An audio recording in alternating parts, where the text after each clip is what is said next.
సేమియా ఉప్మా ఇలా చేస్తే టేస్ట్ సూపర్గా ఉంటుంది. ముందుగా స్టవ్ ఆన్ చేసి నీళ్ళ బౌల్ పెట్టి ఇలా నీళ్లు కాగనిచ్చి ఆ తర్వాత సేమియాని తీసి ఉడుకుడుకు నీటిలో పోసి కాస్త అలా మిక్స్ చేసి ఈ విధంగా ఉడికించుకోవాలి.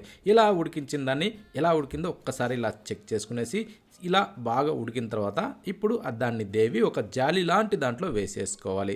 వేసిన తర్వాత ఇప్పుడు దాంట్లో చల్లటి నీళ్లు పోసి ఇలా బాగా తిరిగేసుకుంటూ గింజి మొత్తం పోయేలా చేసి స్టవ్ మీద మరొక ప్యాన్ పెట్టి నూనె వేసి తాలింపు గింజలు కట్ చేసిన ఉల్లిపాయలు పచ్చిమిరపకాయలు వేసి జీడిపప్పు కూడా వేసుకునేసి ఇలా బాగా ఫ్రై చేసుకోవాలి. ఆ తర్వాత కరివేపాకు వేసి ఇలా వేగనిచ్చి ఇప్పుడు ఫ్రెష్గా కడిగి ఆరబెట్టుకున్న ఈ ఉడికించిన సేమియాని అందులో వేసేసుకోవాలి. వేసిన తర్వాత రుచికి సరిపడా సాల్ట్ వేసేసుకునేసి ఇలా కిందకి మీదకి తిరిగేసుకుంటూ బాగా కలుపుకోవాలి.